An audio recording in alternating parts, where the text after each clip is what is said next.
Bang John Lee. Bang John Lee. Kita nggak heboh, bukan kita soalnya. Dr. Muhnafan Esa MH. Abang.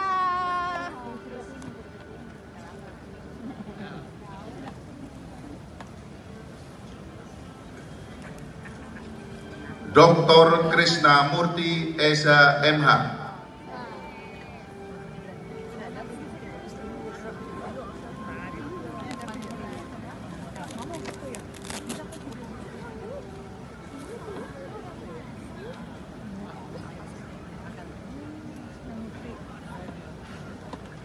Dr. Yahya Akbar Esa MH.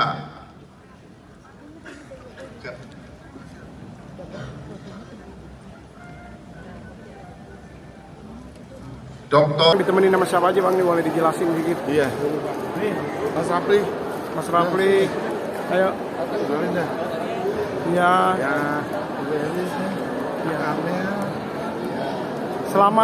Selamat buat Bang Krishna atas gelar doktornya, Kak.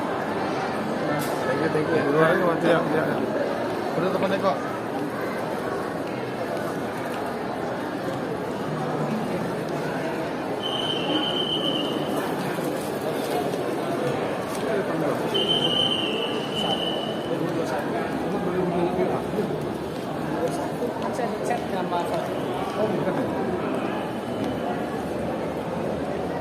Oke Bang, boleh dijelaskan Bang, hari ini ada kegiatan apa, agenda apa, dan Abang gelar apa Bang? Hari ini alhamdulillah kan saya di wisuda S3 program doktor yang kemarin saya telah mengikuti ujian tanggal 27 dan dinyatakan lulus. Jadi hari ini acaranya wisuda untuk S3. Jurusannya kalau boleh tahu Bang? Jurusannya hukum. Kan hukum. Jadi sekarang menyandang predikat doktor hukum. Kenapa ngambil hukum Bang? Ya memang saya orang hukum. Artinya kan S1 saya hukum, S2 hukum, ketika meneruskan kelanjutannya menjadi dokter, S3-nya menjadi hukum juga gitu. Oke. Bang, alasan mengambil tema disertasi dengan judul yang berkaitan dengan peninjauan kembali gimana Bang? Nggak, artinya kan bahwa saya melakukan disertasi saya adalah formulasi ideal upaya hukum luar biasa peninjauan kembali oleh jaksa penuntut umum dalam perspektif keadilan dan kepastian hukum. Artinya begini, bahwa novelty saya, kenapa? Kan jaksa selain dia adalah publik, dia juga mewakili daripada warga, mewakili daripada masyarakat. Kalau di 263 itu diatur dengan bahwa yang boleh melakukan peninjauan kembali adalah terpidana dengan ahli warisnya, maka jaksa tidak boleh dihentikan di sini adalah peninjauan kembali. Berarti kan tidak ada keseimbangan, artinya tidak ada keadilan. Nah justru di sini saya membutuhkan keadilan yang berkepastian hukum. Kenapa? Kan jaksa penuntut umum ini kan selain publik juga mewakili daripada korban. Nah lalu kita melihat ya, KUHP kita ini kan ada peninggalan daripada Belanda. Nah sementara kan di Belanda sendiri sudah melakukan reformasi terhadap KUHP itu. Artinya bahwa jaksa penuntut umum dapat melakukan peninjauan kembali. Nah artinya pengertiannya, kenapa?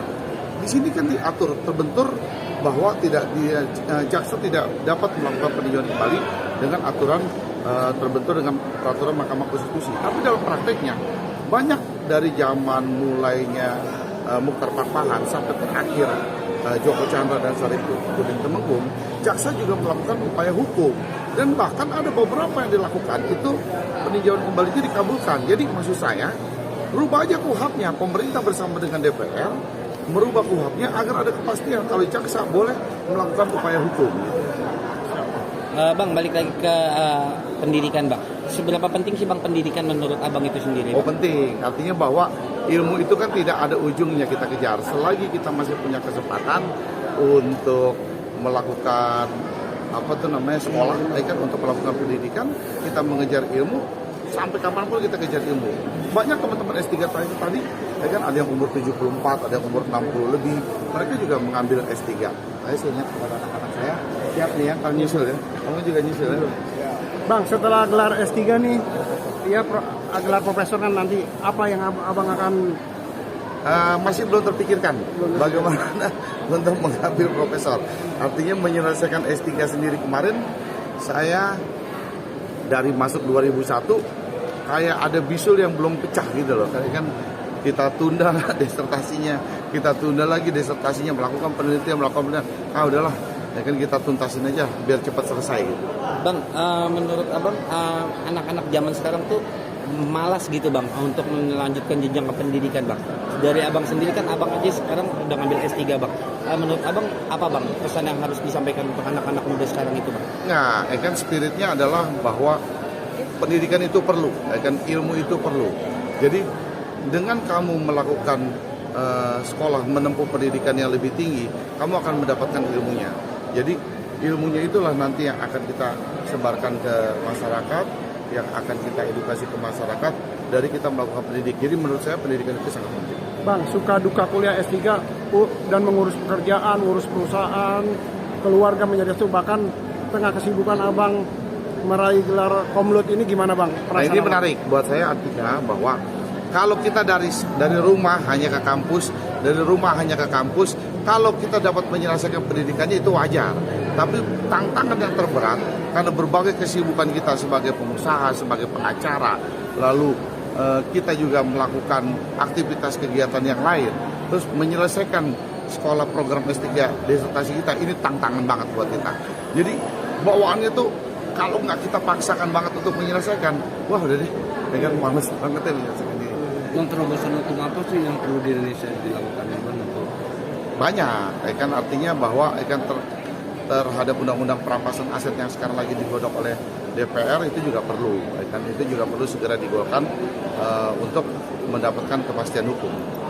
Bang, pendidikan untuk wanita itu juga penting nggak sih bang? Kan yang kita tahu kan wanita tuh paling nanti ujung-ujungnya juga di dapur gitu bang. Menurut abang seperti apa bang? Itu mungkin dulu ya. Kalau sekarang perempuan-perempuan sekarang seperti kayak anak saya juga rajin menempuh pendidikan. Bahkan dia kemarin udah menyelesaikan S1-nya. Sekarang dia mau menempuh S2. Dan dia cita-citanya akan mengejar seperti ayahnya untuk mendapat S3. Jadi mungkin dulu. Kalau sekarang sepertinya semangatnya mereka melakukan pendidikan, perempuan-perempuan sekarang lebih oke. Bang, satu pertanyaan lagi, pesan untuk generasi muda bang tentang pendidikan bang. Selagi mempunyai kesempatan, selagi ada kesempatan, mempunyai biaya, kan untuk menempuh pendidikan, lanjutkan pendidikan karena nggak ada yang basi dan sangat bermanfaat untuk generasi yang akan datang mendapatkan ilmu yang lebih tinggi. Ya. Siap, terima kasih banyak bang. Terima kasih ya. Oke. Nanti bagi ya. Iya. Bentar. Ya, oke. Oke bang, sini bang, 1, 2. Ayo masuk bertiga, 1, 2. Oke. Oke bang. Siap.